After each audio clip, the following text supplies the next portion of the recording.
You're recording. Okay. Reaching out to seniors, taping an interview with Bruce A. Oakes at the Des Museum, 1:30 p.m. the 19th of February, 2013. Interviewed by Betty Dolliver. Bruce, would you begin by telling us about the early years on Pine Street, your family, mother, father, sisters? Certainly. Well, now, of course, many people don't know this, but my father died 2 months before I was born. He died in January. In fact, I believe it was January the 30th, and I was born on March the 11th.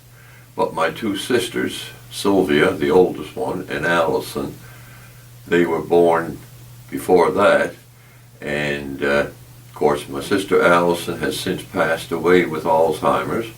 And my older sister Sylvia is in Mountain Lee Lodge in Bridgetown with Alzheimer's. But that was the beginning, and our house has changed a great deal since I was a little fella.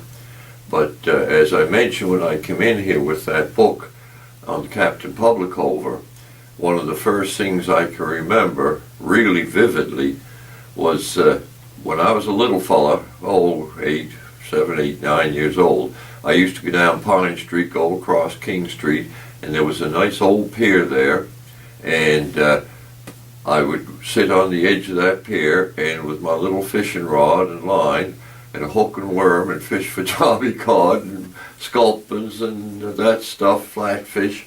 And one day, I was sitting there, it was in the afternoon, and I heard a noise downriver, and I looked, and here come the bow of this ship up around the corner from where the old Irving oil plant used to be.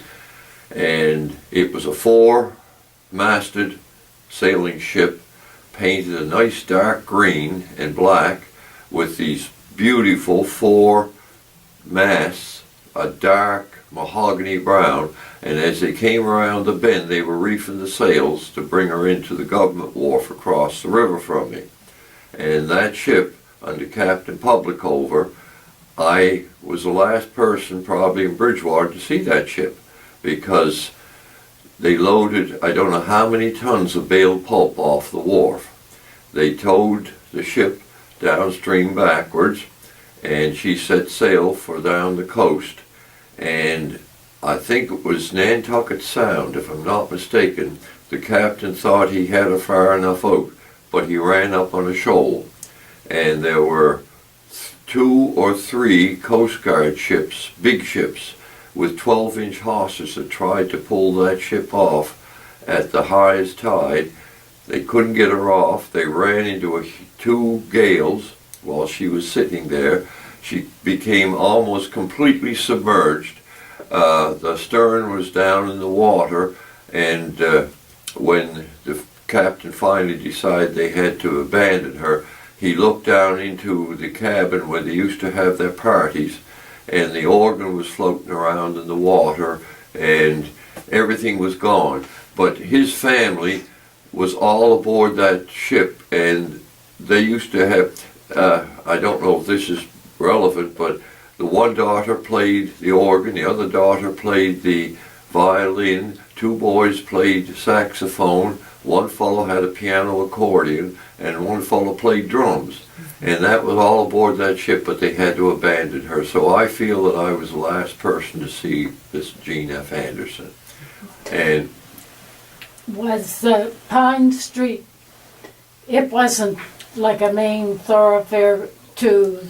Actually, Pine Street was one of the first streets with access to Bridgewater. I think Victoria Road was the other street, but Pine Street started somewhere out where the Tasty Freeze is now, and of course the Fancy Lake Road wasn't there then, and people coming down from Liverpool would turn off and come up over the big William Hebb Hill and down and come out Pine Street to the shipyards, because where I lived, where Shipyards Landing Park is now, that was the shipyards, and a lot of big vessels were built there. Okay. Did you go to school in Bridgewater? Oh yes, I went to school in Bridgewater, in the old annex, which was across the road. where the parking lot for the Catholic churches now. There's where I went to school. With I didn't have Ollie Dolliver, no, but I had the Mailman girls and a few other real nice teachers. Did you have a favorite teacher? Actually, no, they're all nice teachers. Mary Mailman, Ruby Mailman, and those, they were all patient, nice teachers. And then, of course, I went across the street to junior high and senior high. Of course, in senior high, my first year in grade 11, I had a very, very bad tobogganing accident on the hill where the Irving oil tanks used to be, which was bare then. And we went off of a toboggan into the hard-packed snow, and I almost tore my right foot completely off. It was turned around completely backwards, right. Tore a tendon off. They set the doctor set my foot crooked that way. It's been crooked ever since. So that was my first year in grade 11, but I did complete it the second year.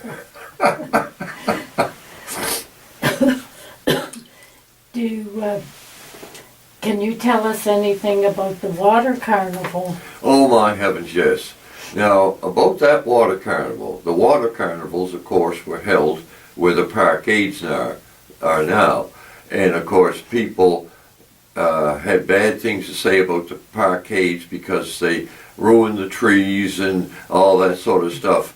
But an old superintendent of the streets back when I was a young teenager ruined those trees by packing asphalt around the trunks and covering up the place for the water to get down to the roots. He killed the pine trees because I watched them each year. One limb less, another limb less, and they died.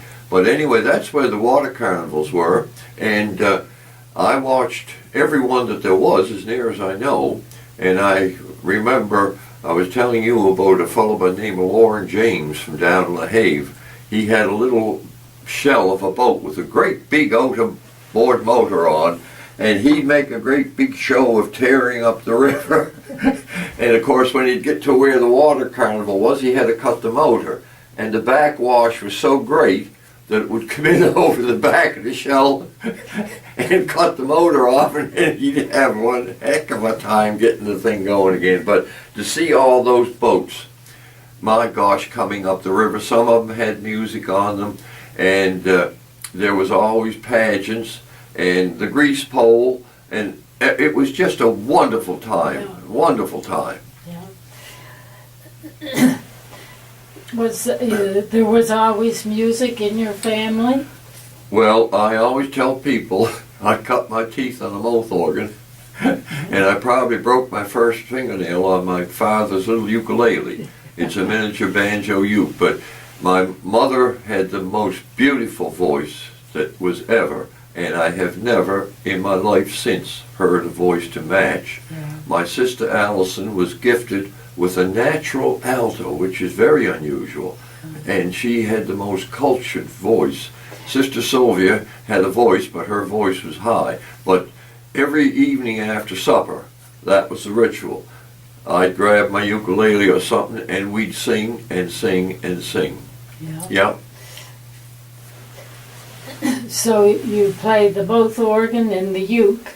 And I've also played, I went from the Hawaiian guitar to the Spanish guitar, and one day I walked into the Old Finney's store on King Street, and there was a little 12-bass piano accordion there, and I picked it up, and before I left, I was playing a tune on, I think it was Three Blind Mice, but from there I went to a 24, and from a 24 to a 48, and now I'm on my 6th wind-driven accordion, and I have an electric one that doesn't sound like an accordion because it's an organ. But anyway, I've been playing the accordion, I play clarinet, I can get by on an alto harp, I play a tenor banjo, and music. I don't know what I'd do without music. can I say about my volunteering? Sure. I figured out the other day, people have, like you, have interest in my life and my life in music. So I never started keeping track of any until 1980. And since 1980 up until now, I have 2,700 or 800 volunteers in music and other things helping people out. That's not counting my church work or anything like that, but 2,700 or 800 volunteers since in the 80s. So I've been busy. Right. Do you go to the hospitals? And Every year, I guess it'll be the last year for the activities coordinator, Joan Eisner, because she's finally retiring. But I think she told me we've been doing this for 20 years. And Christmas time she'd call me for Bridgewater, Fisherman's Memorial, and Veterans Unit, and Queens. So we've been doing that, and she was going to instruct the girl taking her place to be sure and call me early enough, because this year, in November and December, it was music. In fact, one week I started on Sunday, Monday, Tuesday, Wednesday, Thursday, Friday, Saturday, which was a funeral, and then Sunday. So it was music every day, and it was Christmas. And of course, I've been participating in the Bridgewater Community Dinner in Parkview, my 3rd year, and hopefully I'll be able to keep on doing that. But it's been wonderful, wonderful music. yeah, Yep. good for you. Was there anyone who influenced you when you were young? Well, the only person that influenced me, and I don't know if I should tell you or not, but there was a fellow by the name of Manus Bush. And Manus, sober, would give you his shirt off his back. But he would drink anything that he thought had alcohol in it. And his mother and old Nancy Christopher lived across the street from the old Ellsworthy store down the south end of King Street.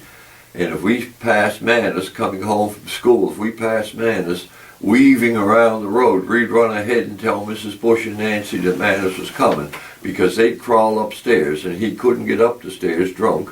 And when he'd smash around and he'd go to sleep, they'd come down.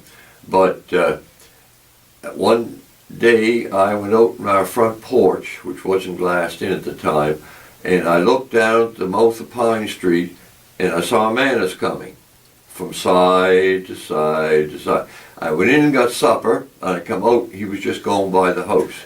That man influenced me to never drink. Although people will say, oh yeah, sure, because whenever I was out at a dance or a party, I was having a good time.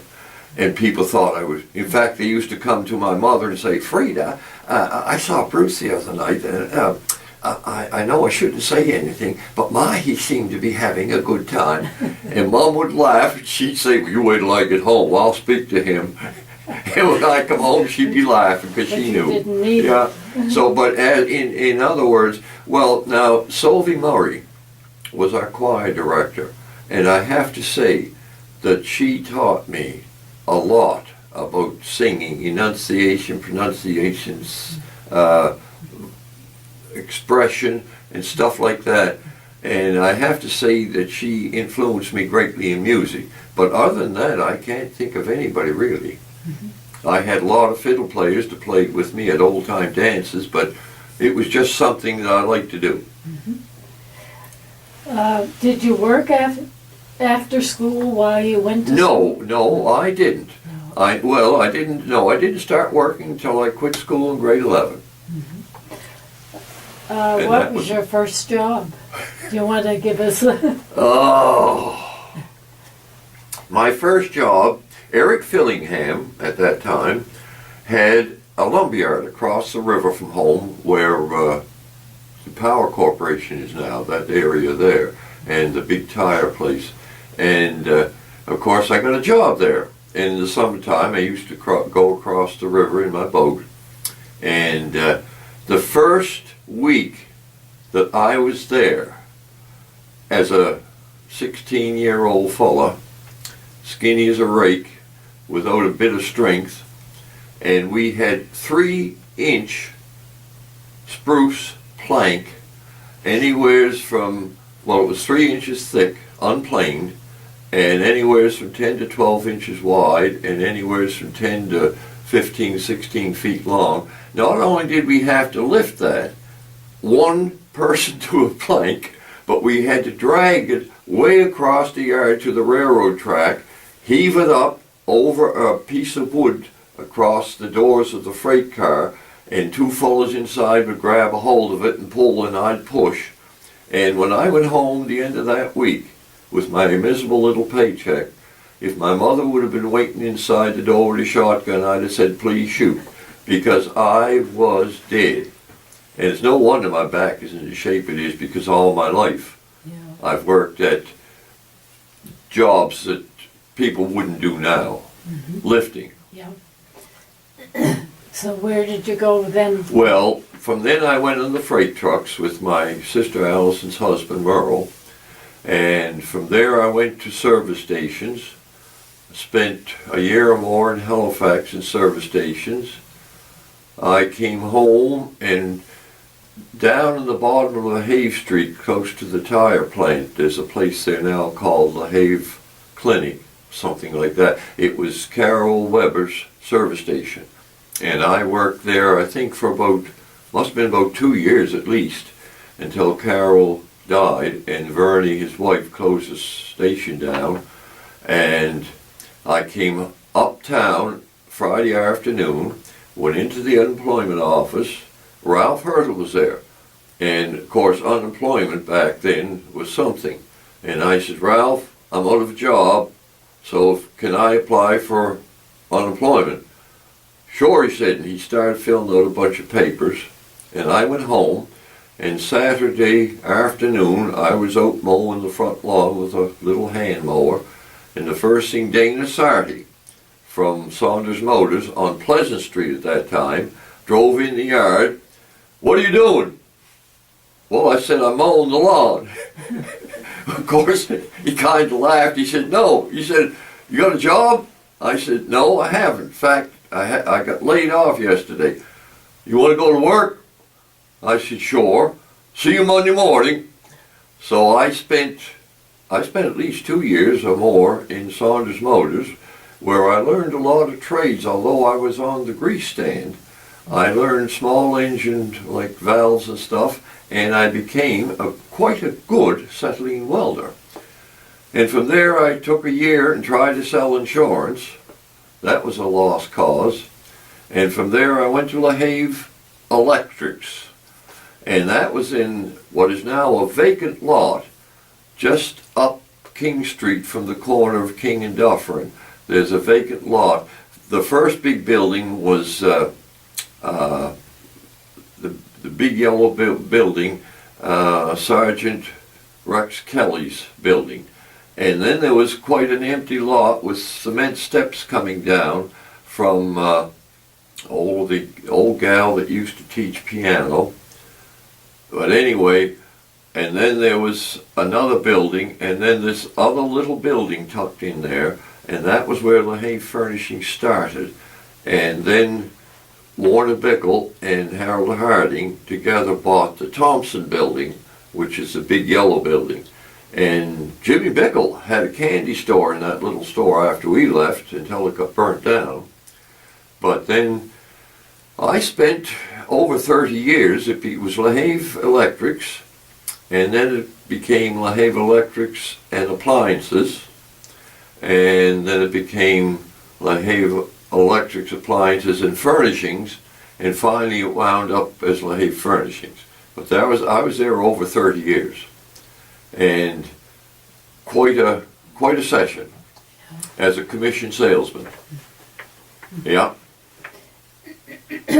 That was the old Charlie Thompson. That's the old Charlie Thompson building, who was, in fact, I have somewhere here, there's an interview they had with me. on rum running, because as far as I'm concerned, Charlie Thompson was the most notorious and successful bootlegger in Eastern Canada.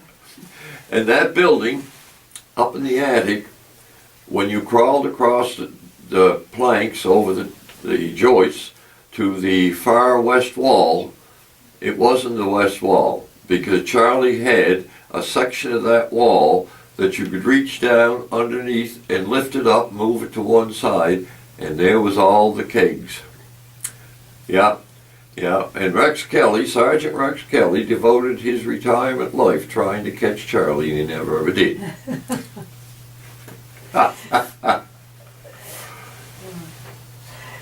So you remained a salesman with LaHave Furnishings was the last job I had. Always on commission? Not the first off, No. but the last, first it was salary, and then it was salary and commission, and then Harold, in his great wisdom, thought he'd put us on 100% commission, which was bad for me because I wound up unloading trailer truck loads of box springs and mattresses up to queen size, up 2 flights of stairs, alone, and I wound up repairing more furniture, wood furniture, and upholstery, and putting together chrome sets and stuff like that. And lots of times the other fellow worked there, people come in and ask for me, and he'd say I wasn't there.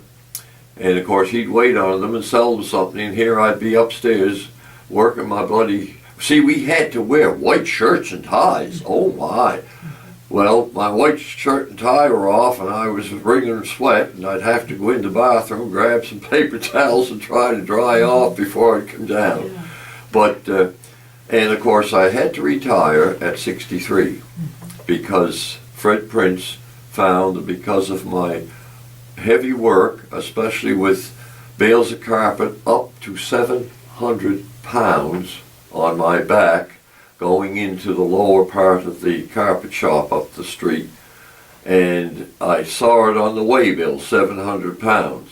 And before the last foot came off the truck, I got my end up on the pile inside the door, and then me and poor old Jack got our arms underneath the back end and finished the rest. And when I looked at that waybill, it said 700 pounds.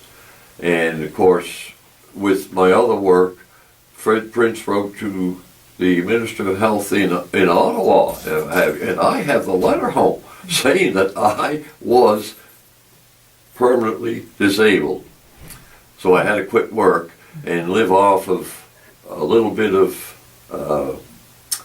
not unemployment, but Canada pension and my disability. And thank goodness my wife Marjorie was working. So we got by.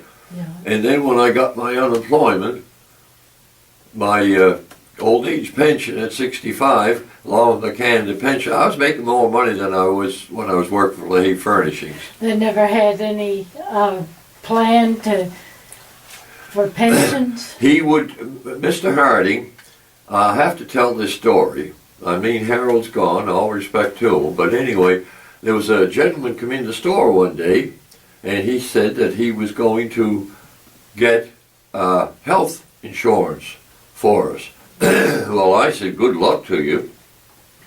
And he asked me all these questions. He went around to everybody that worked, electricians and everybody. And about 3 weeks later, he came in the door, and he stood inside the door with this stunned look on his face. And I looked at him, I said, can I help you? And then I took a second, oh, I said, you're the fellow that's going to get health insurance for us. Well, he looked at me, he says, what kind of a man do you work for? Well, I said, Harold Harding is the man, is the boss. Why? I guess Harold told him, you know, go ahead. And when he went in to see Harold with the plans that LaHave Furnishings would be paying half and we'd be paying half, Harold looked at him and laughed. He said, huh, if they want health insurance, they can pay for the work, so I'm not paying for any. That's the only thing that we ever had. We never had anything else. Nothing else. We paid unemployment, of course, because that was government, but that was the only thing we had to pay. But we never had any other plans. But we kind of lucked out on the health plan. On the health plan.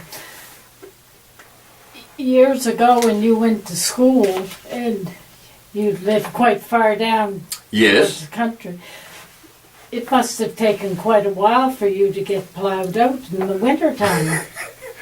I'm sorry, but Pine Street, as near as the town officials were concerned, was not in Bridgewater. Because in later years, my poor mom, we had a 1932 Chrysler first, and then we got an old 1940 Buick. And she used to have to leave that car down by Elworthy store and wade back through the snow. And back then we had snow. And I can remember one time, the day before Christmas, Christmas Day, and the day after, we had 3 snowstorms. And I shoveled a driveway down to the road, and I could stand down the road and look over Pine Street, flat as could be, with about 3 feet of snow. And Bobby Ramey was the snowplow operator at that time. They had an old tractor, a gray tractor with a beak, with a divided plow on the front and a little wing. And one day I heard him coming down King Street, and I waded down through the snow, and I stopped him after he got to Elworthy store. He came a little further, and I went up to him and I says, "Mr. Ramey, do you suppose you could get back Pine Street so my mom could get the car back so she don't have to walk down through that snow?" And if you'd have seen what that poor gentleman did to butt his way up through that snow, it was about 4 feet deep, for about, I'd say, 12 or 15 feet from King Street to the top of the first little rise. It was about 4 feet deep of snow. He got through it, and I can see the manifold on that tractor was blood red. It was so hot. He finally got through and beat a way back that Mom could get the car back. But snow, and the day before Christmas, now I was working then, but the day before Christmas in 1947, my brother-in-law Merle and I worked for Hurdles, and we had a little bit of stuff in the back, and our furthest stop was Chester. And we left that morning about 7 o'clock. Snow, it started the night before, started on the 23rd. And snow, and I was peering out through the windshield, the electric wipers were going, and I was peering out and growling because I said to Merle, "You'd think the snowplow would be out in the morning like this," because as far as I was concerned, we were going through about a foot of snow. And when we went down over the hill into Mahone Bay, I hollered to Merle, "Stop!" The snowplow had been ahead of us the whole way. And all the other trucks stopped at the little service station in Mahone Bay. They weren't going any further. They went home. But Merle, bless his heart, he figured we had stuff on that we had delivered in Chester. And we went to Chester. And when we got through and came back, there were 2 Collicutt brothers had a store where the Department of Highways is down there now in Chester Basin, I guess it is, on Robinson's Corner. And they said, "Well, boys, you're stuck here for the day." "Why is that?" "Well, the plow can't get through the gully over there." And there was this little dip in the road before you went up Wake Up Hill. Merle said, "We're going to Bridgewater." And the truck was empty, but it had chains on. And we went around that turn, and we looked. Instead of a dip, it was pretty near full, about 2 or 3 feet of snow. He slammed that thing down through a bunch of gears, and for about, 2 or 3 minutes, we were buried. Couldn't see a thing. And the first thing, the wipers still going, and I could see daylight. And I stepped out in the running board while the truck was still bouncing under chains, and there was snow in the roof of the truck. And when we came through Mahone Bay that night, it was 4 o'clock, and at 8:30, we went up across the railroad tracks over in Oak Hill where that clothing place is now. 4.5 hours bouncing up and down in chains.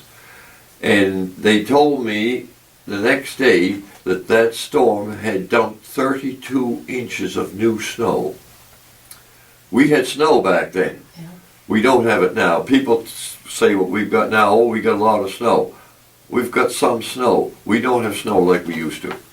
Sometimes. Yeah, that's what days is. And we lived, when I was a young fellow until I broke my leg, we lived on skis. Yeah. The Meldrum family, by the way, Wendell Meldrum's obituary was just in the paper. And he would have been the oldest, he and Cecile. Cecile's the only one still alive. And the Meldrum farm was up on the hill behind home. And every weekend, if it wasn't skiing on the golf course, I never skied on the golf course, but there'd be 15 or 20 people from school like me on skis going back through the woods on the hauling roads. And of course the trick was, if you saw a branch loaded with snow ahead of you, you ducked down underneath, and just as you would pass, you lifted your ski pole so that the web of the ski pole would catch the limb behind you and dump stone to people fall. But we lived on skis. We lived on skis. Yeah. Well, can you think of any other good stories about Bridgewater? Bridgewater. Well, I remember the big fire that took away the whole east side up above the post office, because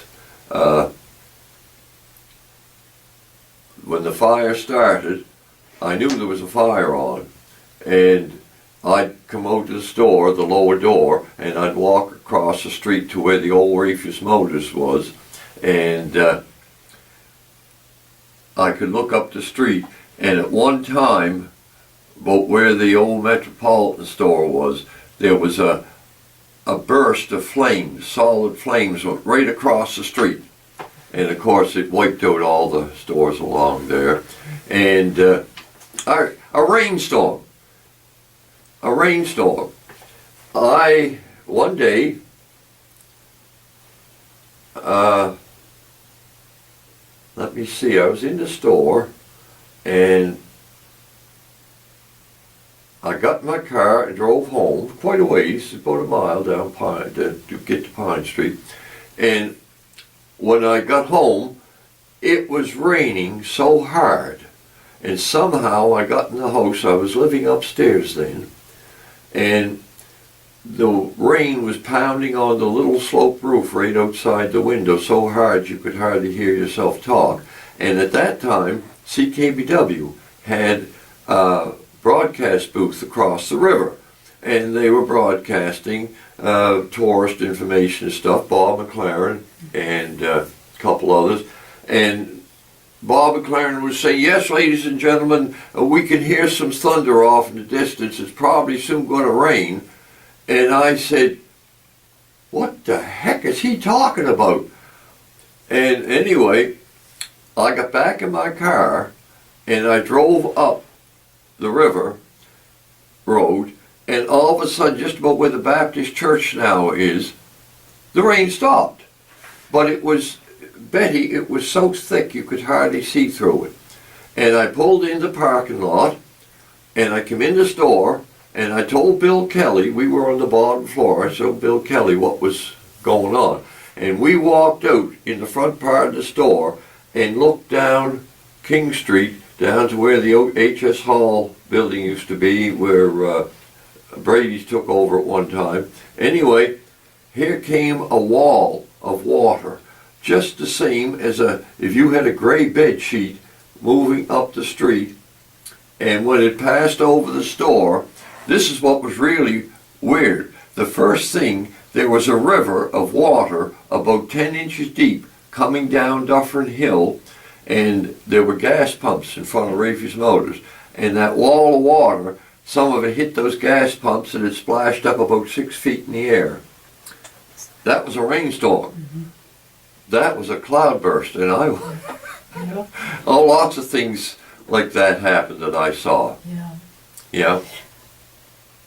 Well, thank you very much, Bruce. I think we have Yes, and I'm still volunteering. good. Yep, I'm still volunteering. Yeah. Of course, there's this Friday is, I think, Harborview Haven, and of course in March there's lots of St. Patrick's Day, and over in Ryan Hall, I think it's in March, there's an old gal over there. We were over, I think we played for her 100th birthday, her 101st birthday, and we're going over this year for her 102nd birthday. Isn't that wonderful? Yeah. And of course, May Forbes celebrated her 102nd birthday, and I was to her place that afternoon. And of course, I teased her and I said, I'm going to see you in your next birthday. Well, she says, I certainly hope so. My gosh, she's in great shape. Yeah. Yeah. So how many years did you sing in the Lutheran Choir? Right now, this spring coming, I'll be winding up 68 years sitting in the back seat of the choir loft singing bass. And I always laugh because when I started, my mother put me there when I was 15. You're going to learn to sing bass because your grandfather sang bass. Well, yeah, here I was, and Win Crouse was a lumberman here in town. And in fact, just up King Street, a little ways, that first little bridge you come to, that was called Walk Your Horses Bridge, because you didn't gallop your horse over the bridge. And right to the left of that was where Wynn's Mill was. But anyway, Win Crouse was to my right in the choir loft, about 3 feet over my head. And Wilson Demone, he wasn't too much taller than me, he was on my left. And I was supposed to learn to sing bass. Well, I knew bass was low, and they passed me a hymn book, and they told me that the bottom line was the bass line. Well, now how do you figure that out? So I was listening to Wynn and Wilson, and I noticed that when their voices went up, the black dots went up. And when the black dots changed direction, their voice changed direction. That's how I learned to sing bass. And my mother was blessed not only with the most beautiful voice I ever heard, but the clearest, and she had 3 octaves. And I have been blessed with 3 octaves. I can go down to the lowest G on the piano, or I can go up to first tenor, B flat or A, and I have sung first tenor, second tenor, baritone, which many trained singers can't get the hang of. And I love to sing baritone. There was a track watcher over by Brady's when the railroad tracks were there. His name was Stan Giffen, and he was one of the Giffen brothers from up Sable River way. And he was track watcher. And when the trains be going, he'd be standing there with a stop sign to stop the traffic. And he got into a quartet with Arthur Penny, Ralph Hurtle, myself, and Stan Giffen. And Stan had the most beautiful melodic bass voice. But singing those church quartet hymns, after a while you got kind of, tired singing the same. And of course Stan and I singing side by side, and first thing I'd get an elbow. Well, I'd be there, baritone, he'd be bass. Well, I'd get an elbow. I'd switch to bass and he'd switch to baritone. Halfway through a line, I'd give him the elbow. He'd go back down to bass and I'd go up to baritone. Ralph Hurtle wouldn't believe me when I told him. But otherwise, so 68 years come spring. Yep. None of your family worked at Acadia Gas. What? Did any of your family work at Acadia Gas? My dad worked at the Acadia Gas, and he was also an electrician for the town of Bridgewater. And I try to do something that my mother said that my father mentioned. When I walk, I try to walk straight with my shoulders back. And my mother told me that my dad said one time, if you want to walk straight, just look up at the telephone lines or the light wires. He said, if you look up like that, you can't slouch. Yeah. Yeah, that was my dad. And bless his heart, he died with meningitis. In those days, a terrible death. Yeah. There was another fellow in the hospital at the same time, and apparently there was supposed to be a drug in Halifax that would help. And it didn't get in time before my father died, and my mother always said she was glad my father did die because the other man went through hells of torture before he did die. But meningitis. Yeah. Well, thank you very much, Bruce. Thank you. I don't know what's going to happen to that tape. Oh, I think we did very well.